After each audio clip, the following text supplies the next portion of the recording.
minutitos de la tarde-noche en Solo con Taelman por Victoria FM, ahora y siempre, su radio dial informativa. Un número 322-5266, código de área 0244, su mensaje al 1039, un radiomensaje a través de la página victoriavial.com. Puede ver y oír ingresando, haciéndole clic en victoriavial.com a webcam, nos puede ver, oír y ver. Ya estamos con Román Gutiérrez, nuestro invitado de hoy. Las cuentas Twitter, @victoria1039fm, @taelmanceles, el blog www.taelmanceles.blogspot.com. Repetimos la pregunta, David, para luego revisar a ver qué tenemos en el Twitter. Claro, Taelman, la pregunta que se le hace a la audiencia el día de hoy es, en función de lo que dijo el presidente Chávez recientemente, que lo que no estaba en juego si habían asfaltado las calles, no estaba en juego si habían entregado la casa, no estaba en juego si tenía luz el habitante, el venezolano, o si tenía agua. Lo que estaba en juego es la vida de la patria. En función de eso le preguntamos a usted, amigo oyente, ¿qué está en juego este 7 de octubre? Participe por las cuentas Twitter @taelmanfeles o @victoria1039fm. Bien, 7:16, Román. Buenas tardes, gracias. Buenas tardes, noche ya. Gracias por estar aquí, por aceptar nuestra invitación. Le damos la bienvenida a la amiga que te acompaña. Y ustedes, amigos y amigas, su participación siempre importante. Y con Román Gutiérrez, estamos hoy en el espacio, él está con nosotros, hoy en el espacio para analizar un poco, un poco, a ver qué nos permite el tiempo, lo que han sido, si esto, 13 años y medio en materia económica.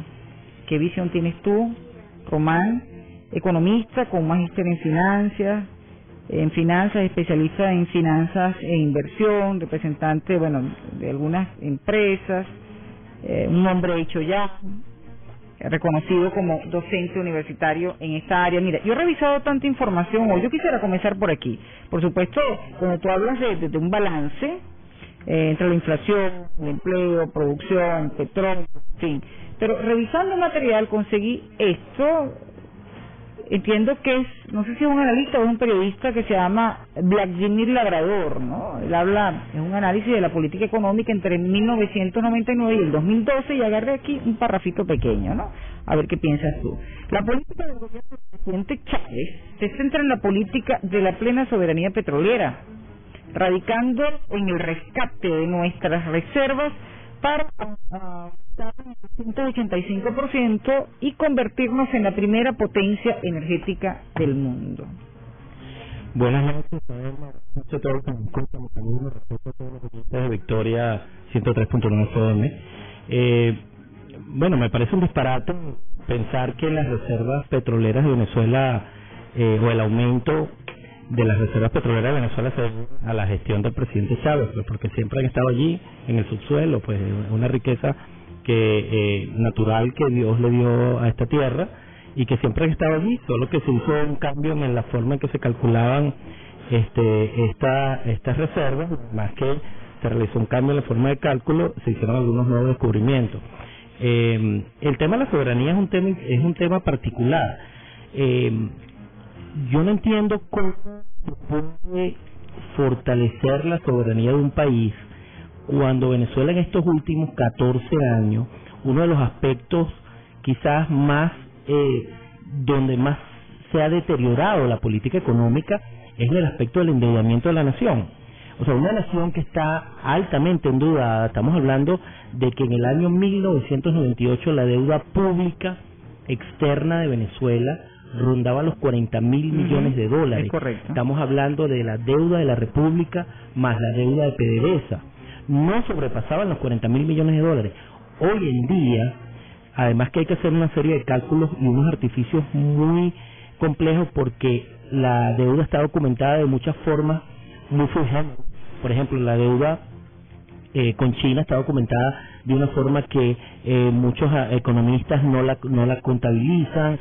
Hay muchas fuentes de endeudamiento informal, pero hoy en día esa deuda que era de 40.000 millones de dólares hace 14 años, hoy en día asciende a casi 215.000 millones de dólares. ¿Cómo se puede hablar de soberanía de un país cuando estamos hablando 215 millardos de dólares. ¿Cómo podemos hablar de soberanía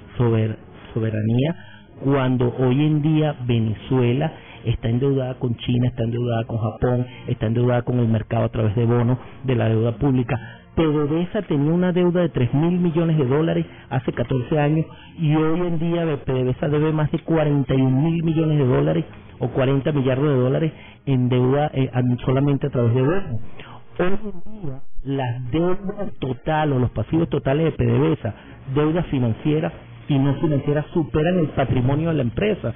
Entonces no se puede hablar de soberanía cuando en Venezuela el endeudamiento, bien sea vía bonos o bien sea endeudamiento directo con otros países, como por ejemplo China, Japón, etcétera, ha crecido de una forma exponencial. Sí, eso es parte de la historia de nuestro país, de la parte económica, bueno, los negocios o esa relación que ha establecido. Mucha gente me estará escuchando y dirá, bueno, pero ¿cómo me afecta a mí el endeudamiento del país?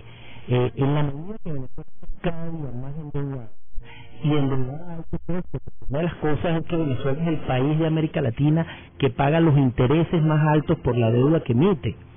Cuando Brasil emite deuda, paga 5% de interés anual en dólares. Cuando México emite deuda, paga 4,5% anual en dólares.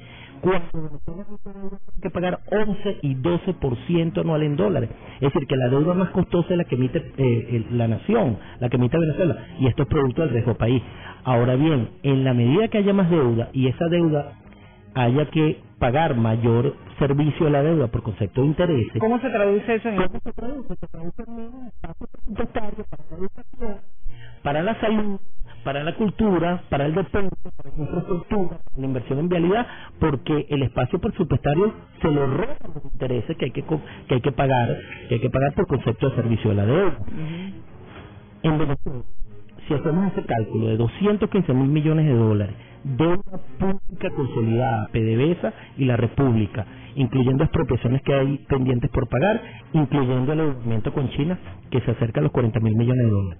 Si dividimos 215.000 millones de dólares entre 29 millones de venezolanos, señor y señora que me está escuchando ahorita, cada venezolano tiene una deuda pública per cápita actualmente de alrededor de 7.400 dólares.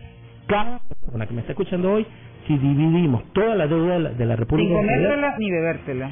Entre 29 millones de 7.400 dólares. Y si de 4 personas, multiplique 7.400 dólares por 4 personas, a ver cuánto debe cada familia venezolana después de 14 años de gestión. ¿Podrías repetir el monto de la deuda que tenemos? 215.000 millones de dólares. Con China. No, deuda pública consolidada. Incluyendo con China, la deuda está entre 36.000 y 40.000 millones de dólares. 40.000 millones con China. Sí, y le tenemos que enviar a China más de 500.000 barriles diarios de petróleo sin recibir absolutamente, sin que PDVSA reciba por concepto de deuda, porque ya China depositó esos haberes en un fondo que existe China-Venezuela. O sea, el monto que maneja, 215.000 entre deuda pública y petróleos de Venezuela. Correcto. O sea, una deuda pública per cápita por venezolano de 7.400 dólares después de 14 Claro, en ese paquete entran las deudas de petróleos de Venezuela. ¿Sabes qué? Ando buscando, te estoy oyendo, ando buscando, entre la cantidad de información, de material que me pasaron hoy, una señora que fue encuestada, y entonces ella dice, mira, que ya está con la revolución, que está con el proceso, que está con el presidente Chávez, porque bueno, ella sigue viviendo en su casita de cine en un cerro, pero ahora está pensionada. Aparte que está pensionada, Román tiene un mercado, entiendo, y habla de un abasto del gobierno. Está pensionada, tiene un abasto del gobierno, tiene un transporte en la parte, digamos, en la parte de abajo que la moviliza, que antes no había, y por eso ella siente... aparte de eso aprendió, bueno, que eso es importante, a ver si recojo, sigue viviendo en el mismo ranchito de Sim, pero aprendió a leer y a escribir, está pensionada, tiene un transporte con el que antes no contaba. Esa humilde venezolana, al igual que tú, al igual que yo, debe $7,000 y pico de dólares, ¿eh?